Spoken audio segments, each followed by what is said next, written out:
So guys, let's continue our discussion about Python literals. And in this particular lecture, we are going to give you a basic introduction about four basic uh, data structures or collections in Python, namely list, tuples, sets, and dictionaries. So before learning about each and every data structure, let's understand what is a collection. So collection, as the name suggests, is a group of elements which are stored in some way or another, and they reside into the memory. Okay, so now let's discuss each and every collection in some detail, though we are going to discuss them in greater details in our Python collections section, where we will not only consider these four data structures, but we will also cover other collections like arrays, DQ, ordered dict, default dict, frozen sets, etc. Okay.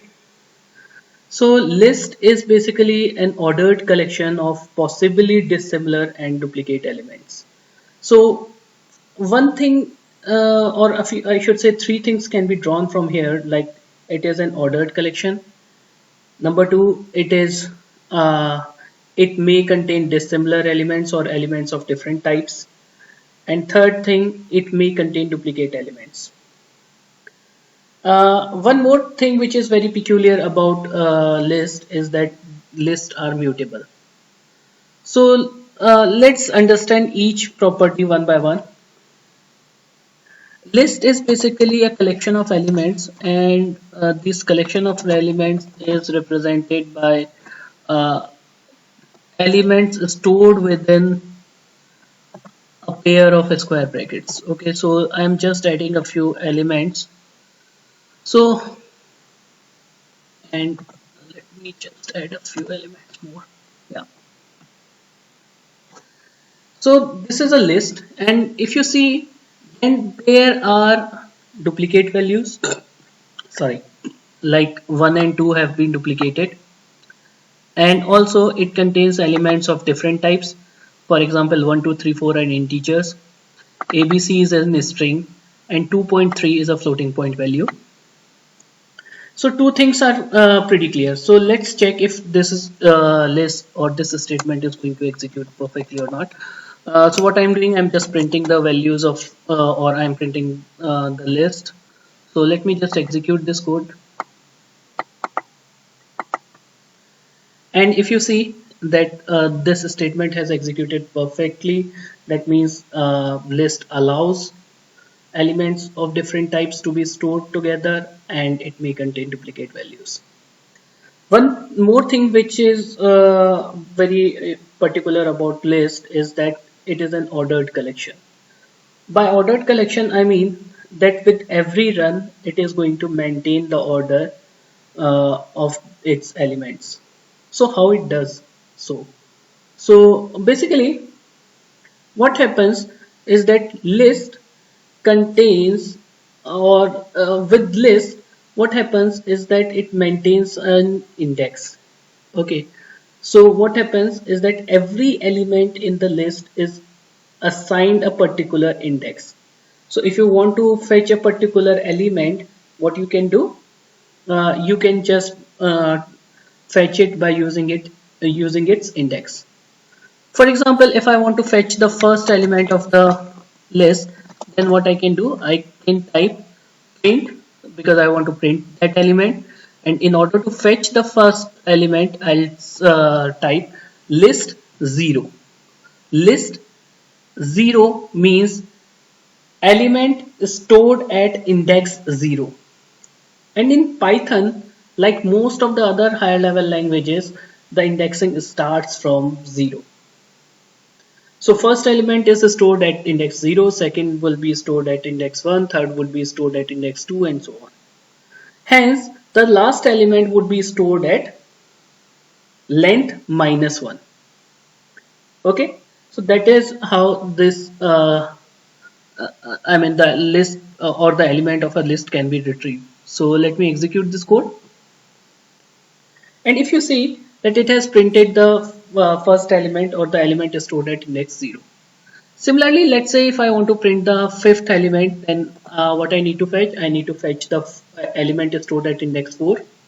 Okay, so let me execute this statement again, and if I print, if I execute this statement, then it has printed ABC. ABC is stored at uh, 0, 1, 2, 3, and 4. So it is printing the element stored at index 4 or location 5. Okay. One more property of list is that lists are mutable. By mutability, I mean that I can modify the list. I can change the values of list. I can add elements to list. I can drop elements of list.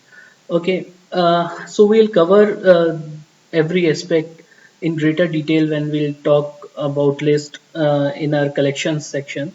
But just in order to prove that lists are mutable, what I'm doing, for example, I want to change the element stored at index 0 from 1 to numeric to 1 in string. Okay, so what is the element at index 0? It is numeric 1. Okay, now what I am doing, I am changing it to string 1. So let me just print the list again and re-execute this code. So now if you see that original in the original list it was numeric 1, and in the modified list it has changed to 1 in the string. Okay, so this shows that elements in the list can be modified. Okay, or list can be modified, I should say. Now let's move on to the second collection, which is tuple.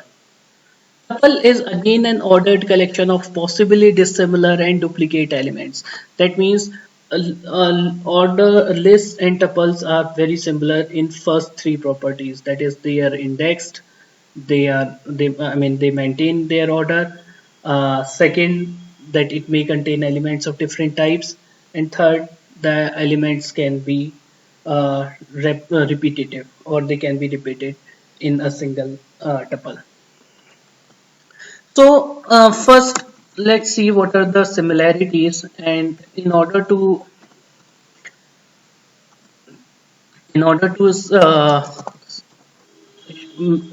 understand that these are tuple operations, I'm just uh, providing a message.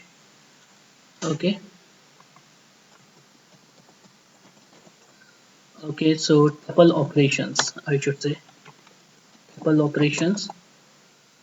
Okay, and also let me print another message here, that is list operations. Okay, so now in order to show that first three properties match, what I'm doing, I'm just copying these three lines from here and pasting it here. Also, lst was the variable which was representing tuple, which was representing list. I am changing that variable to tup to signify that it is representing a tuple. So tup, tup, and tup. One more difference between list and tuple is the way it is represented. List is represented by a collection of elements stored within a pair of square brackets, whereas tuple is a collection of elements stored within a pair of parentheses. Okay, so if I just execute these three codes, these codes, then what is going to happen? So list operations, we had already covered them. Now if I talk about, okay, so there is a mistake in tuple, but that's just a message, so I think we can bear with that. Okay, so tuple operations basically in the first first print statement we have printed the tuple. So you can see that list was represented by a collection of elements stored within a pair of square brackets, whereas tuple is represented by a collection of elements stored within a pair of parentheses or round brackets. Another similarity between list and tuple is that order is maintained. Order is maintained, that is, again tuple is also an index collection, and indexing starts from 0 in for tuples as well. So if I want to fetch the element at index 4, or if I want to fetch the fifth element of the tuple, uh, I have fetched it using this particular statement tup4. Now the way the list and tuples are different, or you can distinguish between list and tuples, is that list can be modified. So lists are mutable and tuples are immutable. So you cannot modify list. So in order to prove that, what I'm doing, I'm trying to copy this particular statement to here and change lst to tup. Okay. So now if I execute this statement, then okay,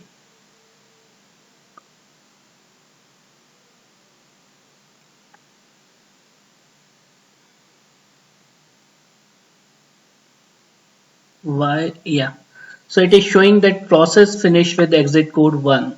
So it has not successfully completed, so error must be somewhere around there. Let me just go to the top. Yeah, so now it is showing that tuple objects does not support item assignment, because tuples, you cannot modify tuples, you cannot add elements to tuples, you cannot delete elements from tuples, you cannot modify element in a tuple. Okay, so I hope it must be very clear how list and tuples are similar and in what way they are different from from each other, I should say. Now, since it is causing the issue, let me just comment this statement.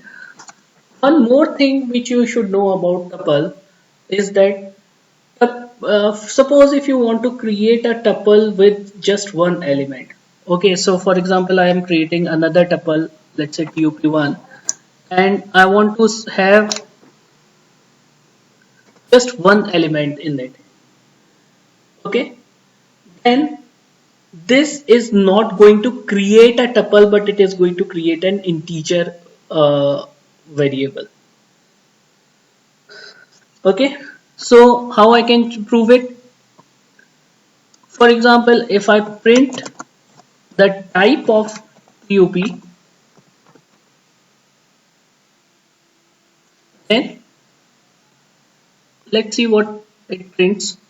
Let me execute this collection, this program again, and okay. So for tup, it is printing tuple, whereas for tup1, let me just execute for tup1, then it is printing int, class int. So it is an integer, not a tuple. So if you want to have a tuple with just one element, you need to place a comma here. So a tuple is bound to have at least one comma. Okay. So now if I execute this code,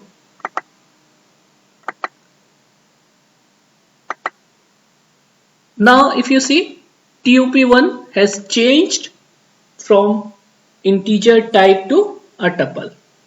So this is very important, that if you want to create a tuple with single element, then you need to place a comma after the single element which is there in the tuple. Okay, otherwise it is going to be considered as as a single element, and it is going to be of type whatever the type of the element is, for example, if it is an integer, then it is going to show int. If it is going to be a float, it is going to show float. If it is a string, it is going to type str. It is going to print type as str. Okay, so that is how it is going to work. So in order to show that it is a tuple, you need to place a comma. So in this particular lecture, I'm going to stop here, and I'm going to talk about another two basic data structures in the next video. Till then, have a good day.